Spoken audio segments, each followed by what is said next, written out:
अस्सलाम वालेकुम रहमतुल्लाह। मैं हूं शम्स तबरेज़ कासिमी और आप देख रहे हैं मिल्लत टाइम्स। मेरे साथ है जनाब कलीमुल हफ़ीज़। आप ऑल इंडिया मजलिस इत्तेहादुल मुस्लिमीन दिल्ली के सदर हैं। इस वक्त जहां उत्तर प्रदेश में चुनाव हो रहे हैं, सबकी नज़र वहीं है। उसी दौरान दिल्ली में म्यूनसिपलिटी का भी चुनाव होना करीब आ गया है। कलीमुल हफ़ीज़ साहब नए नए ज़िम्मेदार बने दिल्ली के और इनके ऊपर कई सारी ज़िम्मेदारी है। कलीमुल हफ़ीज़ साहब ने दिल्ली में एमआईएम को इस्टेब्लिश किया है, कैडर बनाया है और इनकी कोशिश है कि दिल्ली में एमआईएम का वजूद नहीं था, उनके वर्कर्स नहीं थे, अब बाज़ाब्ता खाता खुल जाए एमसीडी चुनाव से और इनकी अगली मंजिल है 2025 दिल्ली असम्बली चुनाव। कलीमुल हफ़ीज़ साहब से बातचीत करेंगे कि इनकी कितनी तैयारी हुई है, एमआईएम को दिल्ली में कहां तक पहुंचा चुके हैं, क्या इरादा है। इसके अलावा उत्तर प्रदेश चुनाव के बारे में भी बातचीत करेंगे। कलीमुल हफ़ीज़ साहब, मिल्लत टाइम्स में खुशामदीद। बहुत शुक्रिया आपका मुझे वक्त देने के लिए। एमआईएम को आपने दिल्ली में कहां तक पहुंचाया है? देखिए, एमआईएम अल्हम्दुलिल्लाह ज़मीन पर आ चुकी है।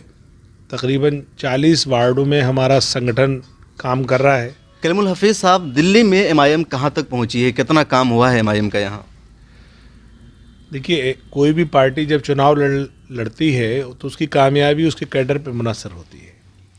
हमने सबसे पहले अपने दिल्ली की वो इलाके छाटे जहाँ पे एमआईएम जल्दी कामयाब हो सकती है। तो वो बस्तियाँ मुस्लिम और दलित बस्तियाँ हैं। ख़ास तौर से ये दोनों एक ही जगह रहते हैं, चूँकि ज़्यादातर अनऑथराइज्ड एरियाज़ हैं। तो वहाँ पे हमने तकरीबन 40 वार्ड में अपना संगठन बना लिया और हमारा शुरू से टारगेट था कि कम से कम 5000 कैडर हमारा ज़मीन पे काम करे ताकि चुनाव में वो एक असरअंदाज रोल अदा कर सके। अल्हम्दुलिल्लाह वो मुकम्मल हो गया। अब एआईएमआईएम दिल्ली पूरी तरह से चुनाव लड़ने के लिए तैयार है और जो भी चुनौती आएगी दिल्ली एमसीडी की, वो इंशाल्लाह उसका हम सामना करेंगे। कलीमुल हफ़ीज़ साहब, एमआईएम का जो आपकी पार्टी है उनका जो मेन फोकस होता है मुस्लिम वोटों पर, उसके बाद दलितों पर, और ऐसा ही आप लोग अलायंस भी करते आए हैं। तो दिल्ली में ऐसी कितनी सीटें हैं जहां मुसलमान मेजॉरिटी में हैं या फिर मुसलमान और दलित मिल करके मेजॉरिटी में आते हैं? देखिए, दिल्ली 3 हिस्सों में तकसीम है, SDMC, EDMC, NDMC. South Delhi में तो मुस्लिम और दलित बिखरे हुए हैं और 104 सीटों में कोई 20 सीटों पे उनका असर है। इसी तरीके से एनडीएमसी में भी सिर्फ पुरानी दिल्ली में कंसोलिडेशन है, बाकी सब जगह बिखरे हुए हैं। थोड़ा सा जो वेस्ट दिल्ली है, मंगोलपुरी साइड और उस साइड में थोड़ा मुस्लिम और दलित है, तो यहाँ पे भी 20 से 25 सीटें हैं। लेकिन सबसे ज़्यादा कंसोलिडेशन इसका ईडीएमसी में है। ईडीएमसी वैसे भी छोटी है, 64 सीटों की है। तो 64 वार्ड में 11 वार्ड रिजर्व हैं। और तो कौन सा एरिया? मुस्तफ़ाबाद वाला नहीं, एरिया? ईडीएमसी मतलब ईस्ट दिल्ली म्यूनिसिपल कॉर्पोरेशन, उसमें पूरा नॉर्थ ईस्ट डिस्ट्रिक्ट आता है और ये मयूर विहार डिस्ट्रिक्ट भी आता है, यानी जमनापाल एरिया। इसमें 18 वार्ड तो मुस्लिम बहुल हैं, जो अकेला मुस्लिम जीत सकता है, या यूं कहिए कि 40% से ऊपर आबादी है मुस्लिम, मेजॉरिटी है। हाँ। और 11 वार्ड रिजर्व हैं, तो 18, 11, 29 वार्ड तो वो हैं जो एमआईएम इंशाल्लाह जीतेगी। तो 64 में अगर 29 वार्ड ऐसे हैं जो विनेबिलिटी है, तो वहाँ पे तो हमारा मेयर भी बन सकता है। तो सबसे ज़्यादा अगर कहीं हमारा संगठन मजबूत है और काम किया है हमने, वो ईडीएमसी में किया है। और एसडीएमसी और एनडीएमसी दोनों बराबर हैं। इसमें हम कोई 20-20 सीटें लड़ने का प्लान कर रहे हैं। इस तरह से टोटल 70 सीटों का मुस्लिम और दलित बहुल मिला के लड़ने का इरादा है। आप मुसलमानों के साथ साथ दलितों को भी उम्मीदवार बनाएंगे यहाँ? जी हाँ, हमारे जो संगठन में बाकायदा हमने दलितों में भी जो कम्युनिटीज़ हैं, जैसे जाटव कम्युनिटी है, उनके हमारे सेक्रेटरी हैं, वही रिजर्व वार्ड के इंचार्ज हैं। वाल्मीकि कम्युनिटी है, राजकुमार ढिलोड़ साहब, वो हमारे इंचार्ज हैं। इसी तरीके से जो दूसरा अल्पसंख्यक ग्रुप है, सरदार सिख भाई जो हैं, उनमें भी हमारे डीएस बिंद्रा साहब इंचार्ज हैं और तीनों सेक्रेटरी हैं हमारे प्रदेश में। तो हम संगठन में भी ऐसे लेके चल रहे हैं और इसी तरीके से हम अपने कैंडिडेट होते हैं। एमआईएम के लिए सबसे बड़ा जो चैलेंज कहीं भी चुनाव लड़ने के लिए होता है कि उन्हें ऐसे कैंडिडेट नहीं मिलते हैं जो जीतने वाले, 2-4 मिलते हैं जो पहले से होते, बकिया नहीं मिलते। लंबी लिस्ट होती है उम्मीदवारों की, लेकिन जीतने वाले कैंडिडेट नहीं मिल पाते हैं। आपने जो अभी तक कैडर बनाया है, संगठन बनाया था, क्या इसमें ऐसे लोग हैं जो चुनाव जीत सके या सिर्फ वो लोग हैं जो हंगामा करते हैं, जज्बाती तौर पर सिर्फ जुड़े हुए होते हैं? ये बात आपकी बिल्कुल सही है कि अब तक एआईएमआईएम को ये इस तरह की चीज़ का सामना करना पड़ा है दूसरे सूबों में। मैंने इस बात का शुरू से ख्याल रखा और दिल्ली में हम ऐसे लोगों तक पहुँचे जो मजबूत हैं। भले से उन्होंने थोड़ा वक्त लिया जुड़ने में, लेकिन वो हमसे जुड़ गए हैं।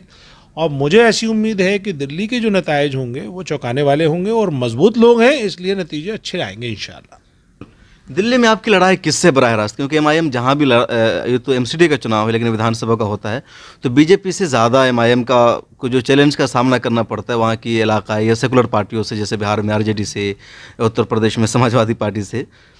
दिल्ली में बीजेपी को छोड़ देते, लेकिन दो पार्टी आपके सामने, कांग्रेस और आम आदमी पार्टी, आपका मुकाबला डायरेक्ट किससे होगा? देखिए, हमारा असल मुकाबला हमारी आवाम के जज्बात से है। आपको हैरानी होगी कि हमसे आवाम ये शिकायत करती है कि आपके पास कार्यकर्ता नहीं है और जज्बात इतने ज़्यादा हैं, तो हम उन जज्बात को समेटने का मुकाबला है। हम चाहते हैं कि जितनी मोहब्बत आवाम हमसे दे रही है, अल्लाह करे कि हमारा कैडर इतना मजबूत और इतना ज़्यादा हो जाए कि सारे जज्बात को हमारे साथ समेट ले।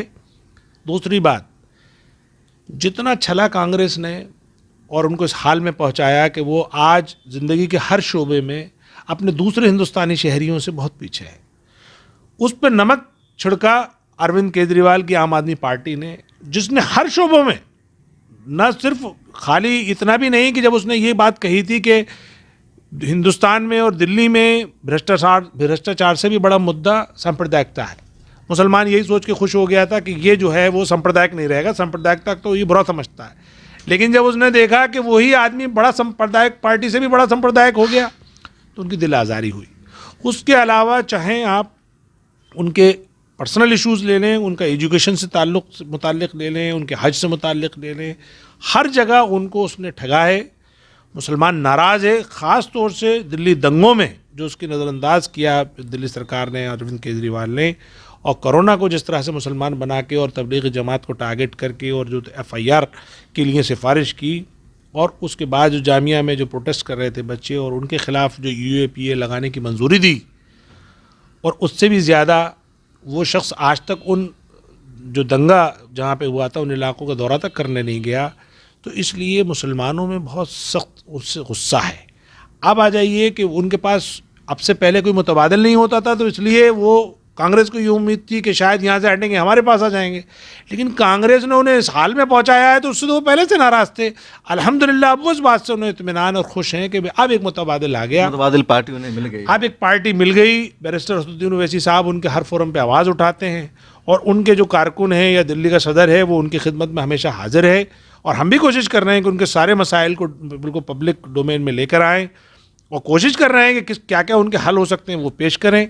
तो इसलिए इस वक्त दिल्ली के मुसलमान और दलितों को एक अपनी पार्टी मिल गई, अपना झंडा मिल गया, अपना रहनुमा मिल गया, और एक उन्हें उम्मीद मिल गई। अब उन्हें लगा है कि अब हमारे मसाइल, चाहे वो मकामी हो, यानी चाहे MCD से रिलेटेड हो, चाहे असेंबली से रिलेटेड हो या पार्लियामेंट से रिलेटेड हो, अब बाकायदा हल होंगे, उन पर गुफ्तगू होगी। अब ऐसा नहीं होगा कि जैसे कि ये पार्टियां हमें नज़रअंदाज कर रही थी, अब शायद नज़रअंदाज नहीं कर पाएंगे। कलीमुल हफीज़ साहब, आपकी सारी बातें सही है, लेकिन जितनी इस तरह की पार्टियां हैं उनमें एक दो मुसलमान होते हैं जो मुसलमानों के लीडर बल्कि हीरो भी बनते हैं, और उनकी वजह से मुसलमानों का वोट उन पार्टियों को जाता है। आम आदमी पार्टी में अमानतुल्लाह खान ऐसी एक अच्छे लीडर माने जाते हैं कि मुसलमानों के मुद्दे को उठाते हैं, इशूज़ को उठाते हैं। भले केजरीवाल ना गए हो दिल्ली दंगा में, अमानतुल्लाह खान गए थे। वो कहते हैं कि वक्फ बोर्ड से तमाम मस्जिदों के इमामों को वो तनख्वाह दे रहे हैं, प्राइवेट मस्जिदों के इमामों को तनख्वाह दे रहे हैं, और मसाजिद का भी आवाम पर बड़ा कंट्रोल है। तो लोगों के जहन में है, ऐसा कहा जा रहा है कि मुसलमानों का वोट भले ही केजरीवाल को डायरेक्ट ना जाए, लेकिन अमानतुल्लाह खान की वजह से केजरीवाल की पार्टी को जाएगा।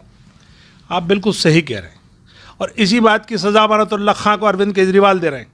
अमानतुल्लाह खान को जो उन्होंने पार्टी में बुरा हाल किया है, अगर उन्होंने दंगों पे आवाज़ उठाई थी और मुसलमान उनसे मोहब्बत करने लगा था, अगर उन्होंने दिल्ली के सारे अइम्मा को इकट्ठा करके उनसे सपोर्ट के लिए उनसे हलफ दिलवाया था, उसमें गलत क्या किया था?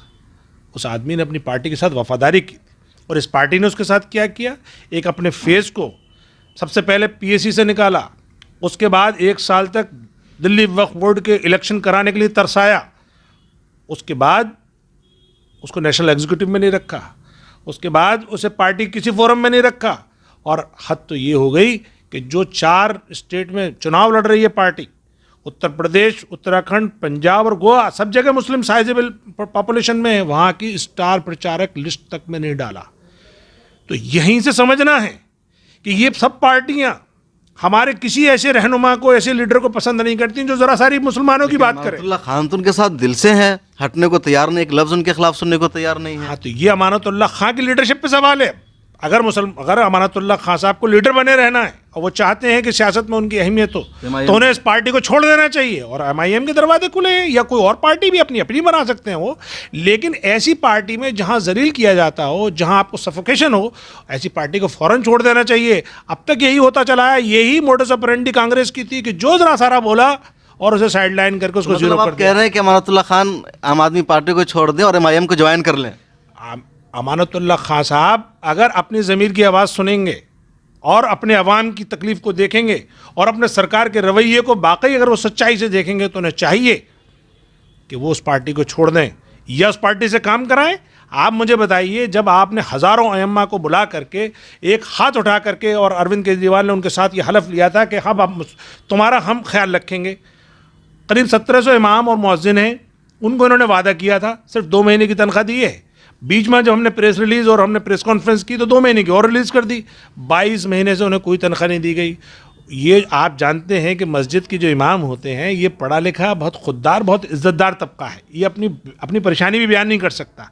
लेकिन जो कमेटियाँ उनके टेक केयर करती थी, लोकल कमेटियाँ, वो तो समझ रही हैं वक्फ बोर्ड से इनकी तनख्वाह आएगी और वक्फ बोर्ड उनको तनख्वाह नहीं दे रहा। आप अंदाज़ा तो लगाइए, कोरोना जैसे महामारी के दौर में 22 महीने अगर आपको तनख्वाह नहीं मिले तो आप अपने बच्चों को क्या खिलाएंगे? भुखमरी का कगार है। दूसरा, जो उनके पुराने मस्जिद के इमाम है 350, उनको 10 महीने से तनख्वाह नहीं मिली है। जिन बेवाओं को पेंशन जाती थी उनकी पेंशन रुकी हुई है। जिन मसाजिद की मरम्मत होती थी वक्फ बोर्ड से, वो नहीं हो रही है। जाहिर है कि ये जो दिल्ली सरकार है वो उनको इजाज़त नहीं दे रही, उनको ग्रांट नहीं दे रही, उनको पैसा नहीं दे रही। अब अमानतुल्लाह खान साहब कितने दिन तक अपनी पार्टी की कमियों को छुपाएंगे? अमानतुल्लाह खान को जवाब देना होगा यहाँ पे भी और आखिरत में भी। अगर वक्फ बोर्ड का मामला है कलीमुल हफीज साहब, तो इसमें पार्टी से तो वक्फ बोर्ड को फंड नहीं आता ना, तो वक्फ बोर्ड का अपना पूरा मामला है, उसका अपना फंड है, जो किराया आता है, दीगर चीज़ें आती है, उससे तनख्वाह दी जाती है। तो वक्फ बोर्ड को पैसा देने का पार्टी के सरकार की तरफ से कोई मामला समझ में नहीं आया मुझे। देखिए, ऐसा है, वक्फ बोर्ड का जो किराया आता है वो किराया जाहिर बात है कि जो बेवा की पेंशन और इन सब में जाना है, उसमें भी ट्रांसपेरेंसी नहीं है। लेकिन ये तो दिल्ली सरकार ने बाकायदा ग्रांट देने का वादा करा था कि 70 करोड़ की हम ग्रांट दिया करेंगे। वो ग्रांट रोक रखी है सरकार ने, और सरकार झूठ बोलती है। कभी कहती है LG ने अटका रखा है। अरे भाई, जब उनके शराब के ठेकों का मामला होता है तब तो LG उसको रातों रात अप्रूवल दे देते हैं। पूरे दिल्ली को शराबी बनाने का नंबर आता है, नशेड़ी बनाने का नंबर आता है, तो LG साहब अप्रूवल लिए खड़े रहते हैं। और जब गरीब मुसलमान को तनख्वाह देने का नंबर आता है तो LG साहब ने फाइल रोक ली। ये शम्स तबरेज़ साहब, ये सरकार मुस्लिम विरोधी है, ये अपने लोगों को इस्तेमाल करती है। उसने अमानतुल्लाह खान साहब को इस्तेमाल किया। मस्जिदों के इमामों को तनख्वाह नहीं मिल रही है, जिम्मेदार कौन है? अमानतुल्लाह खान या अरविंद केजरीवाल? अरविंद केजरीवाल। अमानतुल्लाह खान क्यों? खान को तो उसकी सजा मिल रही है। मैं अमानतुल्लाह खान के साथ मेरी पूरी हमदर्दी। अमानतुल्लाह खान की इतनी खता है कि उसने मुसलमानों के लिए आवाज़ उठाई। अरविंद केजरीवाल ने सिर्फ इसकी सजा दी है कि तुमने मुसलमानों के बारे में बोले कैसे। उनको चाहिए इमरान हुसैन साहब जैसे आरती करने वाला मंत्री, जो 1.5 मंत्रालय ले तो आधा मंत्रालय लेके। अमानतुल्लाह खान का बचाव क्यों कर वक्फ बोर्ड के चेयरमैन का? इसलिए कि उखला में रहना मुश्किल हो जाएगा, या फिर मुसलमान जो उनसे जज्बाती तौर पर जुड़े हैं आपके खिलाफ हो जाएंगे? अमानतुल्लाह खान साहब का बचाव नहीं कर रहा हूँ मैं वो बात बता रहा हूँ जो सच है। रही बात ये, अमानतुल्लाह खान साहब अपनी सियासत करते हैं, MIM अपनी सियासत करती है। MIM का ये हदफ है कि वो मुसलमानों के मसाइल को बाकायदा हर फोरम पे और उसी अंदाज से उठाएगी जिस अंदाज से उठाया जाना चाहिए, ईमानदाराना उठाएगी। अब आप मुझे बताइए, अगर दिल्ली सरकार उनको ग्रांट नहीं दे रही, बजट नहीं दे रही, इजाज़त नहीं दे रही, तो दिल्ली वक्फ बोर्ड का चेयरमैन चाह कर भी नहीं कर सकता। दूसरी बात और सुनिए आप, क्योंकि ये बात छिड़ी है तो दूर तक जाएगी। दिल्ली सरकार के चीफ मिनिस्टर अरविंद केजरीवाल और उप मुख्यमंत्री मनीष सिसोदिया दोनों इसी होटल में आकर, आप उसके गवाह हैं, ये कहकर गए कि हम 250 स्कूल मुस्लिम इलाकों में बनाएंगे और दिल्ली वक्फ बोर्ड के थ्रू बनवाएंगे। दिल्ली वक्फ बोर्ड ने वो काम शुरू कर दिया। पायलट प्रोजेक्ट के तौर पर 16 स्कूलों के इश्तेहारात छप गए बिल्डिंग किराए पर लेने के लिए। डिप्टी डायरेक्टर अपॉइंट हो गई।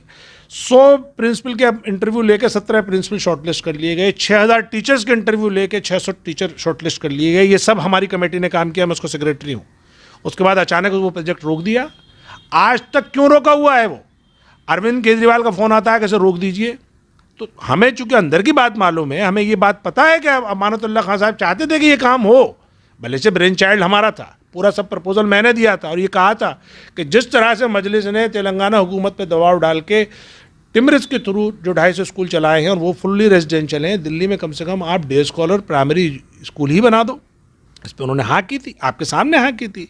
तो सवाल ये है कि आपको ईमानदार रहना होगा। वक्फ बोर्ड की जहाँ कमी है, वक्फ बोर्ड की वो हम कमी बताएंगे आपको। कमी ये है कि वो अपने और सारे खर्चे पूरे कर रहे हैं, लेकिन बेवाओं को पेंशन क्यों नहीं जा रही? जो किराया आ रहा है, जो और चीज़ें जहाँ से आमदनी हो रही है, वहाँ से कम जो उनके पुराने जो रजिस्टर्ड इमाम हैं उनकी तो तनख्वाह दें। रही बात ग्रांट की, तो ग्रांट का दबाव बनाएं, और दबाव अगर सरकार नहीं माने तो सरकार के खिलाफ खड़े हों, बयान दें सरकार के खिलाफ। हम उनके साथ हैं, पूरी AIMIM अमानतुल्लाह के साथ खड़ी हो जाएगी अगर वो अपनी सरकार को कटघरे में खड़ा करते हैं और ये कहते हैं कि आप ग्रांट दीजिए और जो आपने इमामों से वादा किया था उसको पूरा कीजिए, नहीं कर रहे हैं तो उनके खिलाफ धरने पे बैठे हों। दिल्ली के ताल्लुक से आखिरी सवाल, MCD चुनाव में आप कुल कितने उम्मीदवार उतारेंगे और कितनों पर जीत की उम्मीद रखेंगे? मैंने आपको पहले कहा, हम 70 उम्मीदवार उतारने की तैयारी कर रहे हैं। अब जीत की उम्मीद तो जाहिर बात है हम तो 70 की 70 करेंगे। अच्छा, एक और बात है, इस पार्टी का जहाँ कामयाबी मिलती है इसका सक्सेस रेट्स 90-100% रहता है। हैदराबाद में 45 लड़े 44 जीत गए, अहमदाबाद में भी लड़ाए 8 काउंसलर लड़ाए 7 जीत गए। तो ऐसा है कि दिल्ली में भी हम कोशिश करेंगे कि हमारे गोधरा में तो बाज़ाब्ता इनकी अक्सरियत है, सरकारी बन गया। गोधरा में तो हमारा डिप्टी मेयर बना। तो देखिए, दिल्ली जो है ना वो बहुत ही पोटेंशियल जगह है। चूँकि ये तीनों पार्टियां बीजेपी, कांग्रेस और आम आदमी पार्टी ने मुस्लिम और दलितों का इस्तेसाल किया है, वोट लिया, इनको इग्नोर किया, तो दोनों में गुस्सा है। उस गुस्से की वजह से उनके पास कोई मुतबादिल नहीं था, तो इसलिए वो गुस्सा महसूस के रह जाते थे। अब उन्हें मुतबादिल मिल गया तो अब गुस्से का इजहार कर रहे हो। और आप देखना, AIMIM दलित और मुसलमानों की उम्मीद बन के उभरेगी, रिजल्ट अच्छे देगी, और अब तक जो और स्टेट में जो भी कारकर्दगी रही हो दिल्ली में उनसे भी बेहतर रहेगी। अब कुछ गुफ्तगू उत्तर प्रदेश चुनाव के बारे में कर लेते हैं। आप उत्तर प्रदेश से आते भी हैं। उत्तर प्रदेश में MIM ने गठबंधन बनाया है और सीधे सीधे पूरे 403 सीटों पर उम्मीदवार उतारने का ऐलान किया है। इस गठबंधन का मकसद क्या है? आवाम को दिख रहा है इसका कुछ असर नहीं है, मकसद क्या है इसके पीछे? देखिए, मकसद उसके पीछे एक तो ये है कि जो दबे कुचले जो भी तबकात हैं वो एक आए, एक हों, क्योंकि मुकाबला सिर्फ फासिस्ट फोर्सेस से ही नहीं है, सिर्फ बीजेपी से नहीं है, उन पार्टियों से भी है जो नाम नेहाद सेकुलर हैं और इस्तेसाल करती हैं अपने सपोर्टर्स का। अब मुस्लिम्स मेजॉरिटी में सेकुलर पार्टी के साथ जाता है, चाहे वो समाजवादी पार्टी हो या कांग्रेस पहले रही या BSP भी को भी दिया उसने वोट। इन्होंने सब ने मिलकर आज मुसलमान की ये हालत कर दी कि वो किसी भी शोबे में अपनी आबादी से, पॉजिटिवली वाले जो शोबे हैं नहीं कि तरक्की के जो जितने शोबे हैं उसमें 1/4 भी नहीं है, और जो नेगेटिव शोबे हैं यानी जेल, बीमार और क्रिमिनल और इसमें सब में अपनी आबादी से डबल और ट्रिपल है वो। तो ये जो लड़ाई है बड़ी लड़ाई है। जो वोट लेती हैं ताकतें वो हमारा ज़्यादा मुखालफत करती हैं, यानी समाजवादी बीजेपी से ज़्यादा मुखालफत MIM की कर रही। जब वो ताकत में थी वहाँ 5 साल, तो उसने एक रैली करने की इजाज़त नहीं दी। एक रैली उन्होंने जो 2 रैली करी असद साहब ने, वो भी कोर्ट की इजाज़त से की थी। तो अब हमें तो डबल मुहाज पर लड़ना है, एक तो फासिस्ट फोर्सेस से लड़ना है जो हमारे वजूद की दुश्मन है, और एक उन फोर्सेस से लड़ना है जो सर सहलाती हैं, भेजा खाती हैं, हमारा वोट तो लेती हैं लेकिन हमारा दुश्मनी का काम करती हैं। तो जाहिर बात है हमें अपने साथी चाहिए। तो अब हमें ये लगा कि जो हम जैसा परेशान हाल तबका हो उसको ले लें। तो जो मोस्ट बैकवर्ड क्लासेस हैं उसमें से कुशवाहा साहब आते हैं, इसलिए उनकी पार्टी से लिया। दलित जाहिर बात है परेशान है, वो तो बहुत ही निचला तबका है, तो वामन बेशराम साहब की जो पार्टी है उससे हमने किया। इसी तरीके की 2 और दलित और OBC पार्टी हैं, उनसे किया। आपको क्या जिम्मेदारी दी है पार्टी ने यूपी चुनाव को लेकर के? नहीं, मुझे बराह रास्त कोई जिम्मेदारी नहीं है, लेकिन चूँकि मैं पश्चिमी उत्तर प्रदेश से सटा हुआ प्रदेश है दिल्ली का, तो यहाँ के लोग वहाँ काफ़ी असरअंदाज हैं, तो हम वेस्टर्न यूपी को अपनी तरफ से पूरी मदद जो भी हमसे हो पा रही है, और जैसी रैलियाँ खुल जाएंगी तो हम वहाँ ओवैसी साहब के साथ जाने का मौका मिला यूपी चुनाव में कभी? जी हाँ, ओवैसी साहब के साथ मुझे 3 रैली को एड्रेस करने का मौका मिला। ओवैसी साहब के साथ आपका एक्सपीरियंस? एक्स्ट्राऑर्डिनरी रहा, चूँकि इतना गैर मामूली कायद जिसे पूरा हिंदुस्तान एक एक्स्ट्राऑर्डिनरी पार्लियामेंटेरियन, एक जमहूरियत का एक बड़ा स्टार मानती हो, ऐसे कायद के साथ बोलना, स्टेज शेयर करना मेरे जैसे के लिए तो क्या फील किया आपने? कुछ अलग, ये तो सारे लोग जानते हैं कि अच्छा बोलते हैं, नमाज़ पढ़ते हैं, सारी चीज़ें करते हैं, उनके साथ आप रहे 2-3 दिन, आपने सफ़र किया, कुछ तस्वीरें भी आपकी उनके साथ वायरल हुई, तो उनमें कुछ आपने क्या फील किया जो चीज़ें उनके अब तक नहीं सामने आ सकी है? देखिए, एक तो उनमें मैंने कुछ सिफ़ात तो ऐसी पाई जो वलियों वाली होती हैं। मिसाल के तौर पे उनका जो अखलाक है और उनके जो अपने किरदार की जो पाकीज़गी नज़र आई मुझे, कि वो वक्त पे नमाज़ पढ़ना, जब बोलना तो पूरा जम के बोलना, अपने आप को थोड़ा सा महदूद रखना, डिस्टेंस बना के रखना, दूसरा मुद्दों पे बिल्कुल सही वाजिब पकड़ रखना, ईमानदाराना बिहेवियर, स्टेज पे भी और वैसे भी जो इतने ही जो उनके पास हेक्टिक शेड्यूल में वो जो ताकत पाते हैं, वो मुझे लगा कि वो नमाज और कुरान से पाते हैं।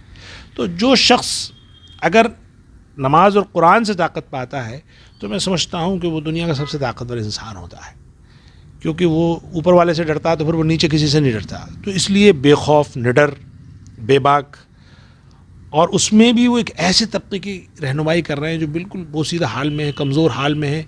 यानी आपको हैरानी ये होगी कि इतना डर और खौफ भर दिया है, और बीजेपी से ज़्यादा वो उन सेकुलर फोर्सेस ने भर दिया है कि तुम वोट कहीं मुत्तहद मत हो जाना, अगर तुम सियासी तौर पर मुत्तहद हो गए तो कोई और मुत्तहद हो जाएगा। जबकि वो मुत्तहद हो चुके, जिनका डर दिखा रहे हैं वो मुत्तहद 16 प्रदेशों में सरकार भी बना ली और वो केंद्र में भी 2 बार से बैठे हुए हैं, लेकिन मुसलमान अभी भी उसी सिंड्रोम में हैं। तो उस सिंड्रोम से बाहर निकालने में जो उम्मीद जगाई है बैरिस्टर असदुद्दीन ओवैसी साहब ने, ये गैर मामूली बात है। ये किसी मामूली लीडर के बस की बात नहीं है कि ऐसे मायूस कुन हालात में एक उम्मीद की किरण जगा देना, ये कोई गैर मामूली इंसान कर सकता है। तो वो जो फील मैंने उनके साथ जो की और उनके साथ चलते चलते जो मैंने सियासी जो उनसे रहनुमाई हासिल की, वो मेरे लिए लाइफ टाइम अचीवमेंट है। कितने सीटों पर एमआईएम जीतेगी उत्तर प्रदेश में? देखिए, ये तो वक्त बताएगा कितनी सीटों पे जीतेगी, लेकिन मैं ये समझता हूँ कि इतना तो मुसलमान ने उन्हें अपना कायद मान लिया, ये तय है कि मुसलमान ने उनको अपना कायद मान लिया। अब वो सिर्फ ये देख रहा है कि जिस सीट पे उन्हें उनका एमआईएम का कैंडिडेट मजबूत नज़र आएगा, उस सीट पे एक तरफा वोट पड़ेगा एमआईएम को। अब ये सीट कितनी होंगी मैं नहीं कह सकता, लेकिन डबल डिजिट में ज़रूर होंगी इंशाल्लाह। डबल, बिहार से ज़्यादा कामयाबी मिलेगी? जी हाँ, मुझे ऐसी उम्मीद है कि बिहार से एरिया में ज़्यादा कामयाबी मिलने की उम्मीद है। ये भी इत्तेफाक से ईस्ट में ज़्यादा है, क्योंकि आजमगढ़ और वो जो एरिया है वहाँ पे बहुत ज़्यादा उन्होंने काम किया, शुरू से काम किया, और हमारे सदर साहब भी वहीं से आते हैं, शौकत अली साहब। वेस्ट में भी है, लेकिन वेस्ट में चूँकि दंगा हुआ था और वेस्ट का जो कॉम्बिनेशन है वो ज़ात और मुस्लिम, चूँकि मुस्लिम ज़्यादा है यहाँ पे, तो जाट और मुस्लिम मिल के एक नई एक फ़िज़ा बना रहे हों, तो उस वजह से ये तय कर पाना मुश्किल है कौन सी सीट जीतेंगे, कौन सी सीट हम नहीं जीतेंगे। लेकिन वेस्ट में भी जीतेंगे और ईस्ट में तो इंशाल्लाह चांसेस। आखिरी सवाल के कई लोग सवाल कर रहे हैं कि उत्तर प्रदेश में ओवैसी साहब ने अलायंस बनाया है और वो अपने अलायंस में भी मुसलमानों को डिप्टी सीएम बनाने की बात कर रहे हैं। तो जब अपना अलायंस है, अपनी बात है, तो कम से कम मुसलमानों को सीएम का ख्वाब ही दिखाना चाहिए। डिप्टी सीएम का ख्वाब क्यों दिखा रहे हैं? देखिए, यही समझना है आपको। हमें इस बात का ख्याल रखना है कि हमें आम खाने हैं, हमें पेड़ नहीं गिनने हैं। अगर हमारे सपोर्ट से, हमारी हिस्सेदारी से, भागीदारी से कोई सरकार बनती है तो हम दूसरे को नेता मानने को तैयार हैं। ये जो ग्रेटनेस असदुद्दीन ओवैसी साहब ने दिखाई है और ये कहा है कि आप 2.5 साल दलित मुख्यमंत्री रहेगा और 2.5 साल ओबीसी मुख्यमंत्री रहेगा, यही ग्रेटनेस है। कैसी रही कलीमुल हफीज़ साहब से हमारी बातचीत, और आपको क्या लगता है कलीमुल हफीज़ साहब एमआईएम को दिल्ली में कितना कामयाब करा सकते हैं? अगर आप दिल्ली से ताल्लुक़ रखते हैं तो ज़रूर अपना विचार लिखेगा। कैमरामैन सुफियान के साथ शम्स तबरेज़ कासमी, मिल्लत टाइम्स। हमारी वीडियोस देखने के लिए बेहद शुक्रिया। मिल्लत टाइम्स की खबरें पढ़ने, सुनने और देखने के लिए गूगल प्ले स्टोर से ऐप डाउनलोड करें। यहां आप उंगली की क्लिक में पढ़ सकते हैं 4 ज़बानों में न्यूज़, उर्दू, हिंदी, अंग्रेजी, बांग्ला। आप ऐप पर मिल्लत टाइम्स की वीडियोस भी देख सकते हैं। अगर आप YouTube पर देख रहे हैं तो रेड बटन को दबाकर चैनल को सब्सक्राइब करें और बेल आइकन ज़रूर दबाएं। फेसबुक पर देख रहे हैं तो पेज को लाइक और फॉलो ज़रूर करें। ट्विटर और इंस्टाग्राम पर भी मिल्लत टाइम्स को फॉलो करें। मिल्लत टाइम्स की स्टोरीज हासिल करने के लिए टेलीग्राम और व्हाट्सएप पर बराह रास्त हमारे साथ जुड़ सकते हैं। हमारे काम से आप मुतमईन हैं तो इसे जारी रखने और मजबूत बनाने के लिए हमें सपोर्ट करें। स्क्रीन पर दिख रहे और डिस्क्रिप्शन में दिए गए अकाउंट नंबर पर मिल्लत टाइम्स को अपनी रकम भेज सकते हैं। अगर आपके इलाके का कोई मामला है, आपकी मसाइल को मीडिया में जगह नहीं दी जा रही है, तो हमें ईमेल करें या व्हाट्सएप पर मैसेज करें। हम उठाएंगे आपकी आवाज़। मिल्लत टाइम्स मतलब मजलूमों की आवाज़, नफरत के खिलाफ जंग, फर्जी खबरों से निजात।